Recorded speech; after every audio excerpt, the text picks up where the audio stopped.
નમસ્કાર મિત્રો, સ્વાગત છે તમારું આપણી આ યુટ્યુબ ચેનલમાં જેનું નામ છે ગુજરાતી જીકેની જમાવટ।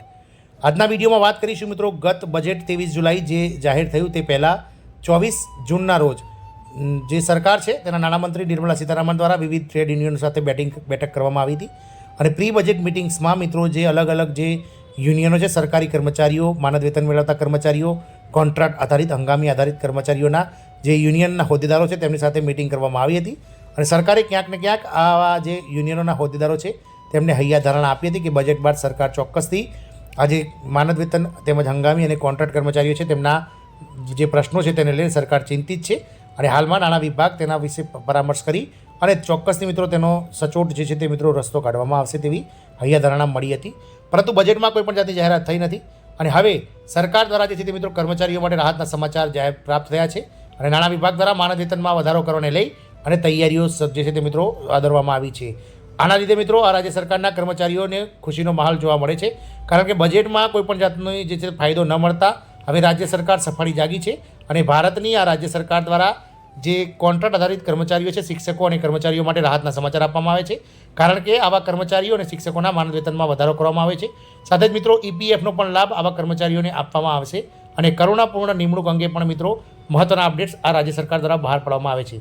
તો વિડીયોમાં વિગતવાર જાણીએ કે કઈ રાજ્ય સરકાર દ્વારા આ માનદ વેતન છે તેમાં વધારો કરવામાં આવે છે અને માનદ વેતન મેળવતા કર્મચારીઓને વિવિધ લાભો જાહેર કરવામાં આવે છે। તમામ માહિતી સાથે આજના વિડીયોમાં ઉપલબ્ધ છીએ, તો વિડીયોના અંત સુધી બન્યા રહેશો અને જો ચેનલમાં તમે નવા હો તો અમારી ચેનલને તમે સબસ્ક્રાઇબ કરો, બાજુમાં રહેલું બેલ આઇકોન દબાવી ઓલ નોટિફિકેશન ઓન કરો, જેથી કરીને ચેનલ પર મૂકવામાં આવતા વિવિધ ભરતીઓના નોટિફિકેશન, વિવિધ ભરતીઓના પરિણામ, જીકેના વિડીયોઝ અને આવા સરકારી કર્મચારીઓ યોજનાઓ અને પરિપત્રો તમને સરળતાથી મળી જાય। શિક્ષકો અને કર્મચારીઓ માટે રાહતના સમાચાર છે, માનદ વેતનમાં વધારો કરવામાં આવે છે, રાજ્ય સરકારે ઈપીએફનો પણ લાભ આપ્યો છે, કરુણાપૂર્ણ નિમણૂક અંગે પણ અપડેટ આપવામાં આવે છે। આ નિર્ણય બાદ હવે પેરા શિક્ષકોના માનદ વેતનમાં દર મહિને 1000 રૂપિયાનો વધારો થશે અને ઈપીએફ હેઠળ દર મહિને 1950 રૂપિયાનું યોગદાન આપવામાં આવશે। આ રીતે પેરા શિક્ષકોને દર મહિને હવે 2950 રૂપિયાનો લાભ સરકાર દ્વારા આપવામાં આવશે। વાત કરીએ ઝારખંડના રાજ્યની, તો ઝારખંડના પેરા શિક્ષકો એટલે કે શિક્ષક સહાયકો માટે સારા સમાચાર છે, ટૂંક સમયમાં માનદ વેતનમાં રૂપિયા 1000નો વધારો થશે। આ સાથે શિક્ષકોને પણ ઈપીએફનો લાભ મળશે। રાજ્ય સરકાર શિક્ષકોના ઈપીએફમાં એમ્પ્લોયરના હિસ્સામાં યોગદાન આપશે। આ જ બેઠકમાં પેરા શિક્ષકોના આશ્રિતોને રહેમિયતના ધોરણે નોકરી આપવા માટે પણ વર્તમાન નિયમોમાં ફેરફાર કરવાની ખાતરી પણ આપવામાં આવી હતી। વાસ્તવમાં ગત બુધવારે શિક્ષણ પ્રધાન બૈદ્યનાથ રામ અને શિક્ષણ સચિવ ઉમાશંકરસિંહે પેરા શિક્ષકોના પ્રતિનિધિઓ સાથે એક મહત્વપૂર્ણ બેઠક કરી, જેઓ લાંબા સમયથી નારાજ છે અને આંદોલનનું વલણ અપનાવી રહ્યા છે। આ દરમિયાન શિક્ષકો અને કર્મચારીઓના માનદ વેતનમાં 1000 રૂપિયાનો વધારો કરવા અને ઈપીએફ અને અનુકંપાનો લાભ આપવા પણ સહમતિ સધાઈ હતી। આ પ્રસંગે મંત્રી બૈદ્યનાથે કહ્યું હતું કે આ ત્રીજી વખત શિક્ષકો સાથે બેઠક યોજાઈ છે, જેમાં સરકાર દ્વારા ઈપીએફ સહિત અનેક લાભો આપવામાં આવશે તે અંગે સહમતિ બની છે।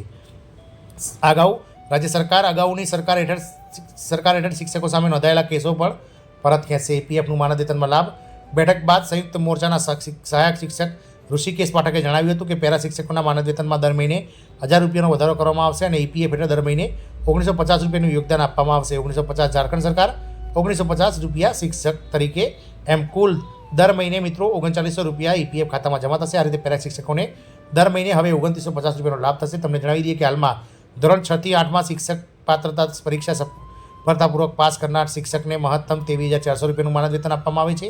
વર્ગ 1 થી 5 માટે માનદ વેતન રૂપિયા 21840 છે। જે શિક્ષકો મૂલ્યાંકન પરીક્ષા પાસ કરે છે તેમને રૂપિયા 18940, વર્ગ 1 થી 5 સુધીના શિક્ષકોને રૂપિયા 17472 અને અપ્રશિક્ષિત શિક્ષકોને રૂપિયા 10500 મળે છે।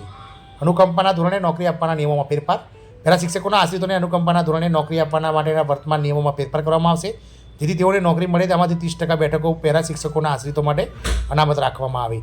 એવી ખાતરી પણ આપવામાં આવી હતી કે ભવિષ્યમાં શિક્ષકોની મૂલ્યાંકન પરીક્ષાને ઝારખંડ શિક્ષક પાત્રતા કસોટીની સમકક્ષ માન્યતા આપવા પર વિચાર કરવામાં આવે છે। જય હિન્દ, અસ્તુ।